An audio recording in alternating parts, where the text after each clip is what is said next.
Ika-4 na kabanata. Mga huwad at sinungaling na guro. Malinaw ang sinasabi ng banal na Espiritu na sa mga huling araw, tatalikod ang iba sa pananampalataya nila sa Diyos. Susunod sila sa mga mapanlinlang na mga espiritu at itinuturo ng mga demonyo.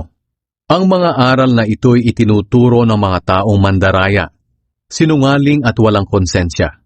Ipinagbabawal nila ang pag-aasawa at ang ilang uri ng pagkain. Kahit na ginawa ng Diyos ang mga pagkain ito para tanggapin ng may pasasalamat na mga mananampalataya at nakakaalam sa katotohanan. Lahat ng nilikha ng Diyos ay mabuti at dapat walang ituring na masama kung tinatanggap ng may pasasalamat dahil nilinis ito ng salita ng Diyos at ng panalangin. Ang mabuting lingkod ni Kristo Jesus.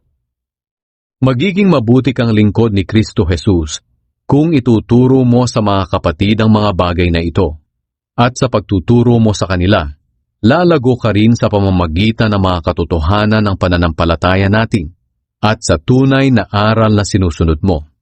Huwag mong pag-aksayahan ng panahon ng mga walang kabuluhang alamat na sabi-sabi lang ng matatanda. Sa halip, sanayin mo sa kabanalan ng sarili mo. Sapagkat kung may mabuting na idudulot ang pagsasanay natin sa katawan, may mas mabuting maidudulot ang pagsasanay sa kabanalan sa lahat ng bagay. Hindi lang sa buhay na ito, kundi maging sa buhay na darating. Totoo ang kasabihang ito, at dapat tanggapin at paniwalaan ng lahat. At ito ang dahilan kung bakit nagsisikap at nagtitiyaga tayo sa pagtuturo sa mga tao. Dahil umaasa tayo sa Diyos na buhay na siyang tagapagligtas ng lahat ng tao, lalo na ng mga mananampalataya.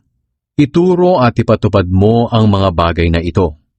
Huwag mong hayaang hamakin ka ni numan dahil sa iyong kabataan.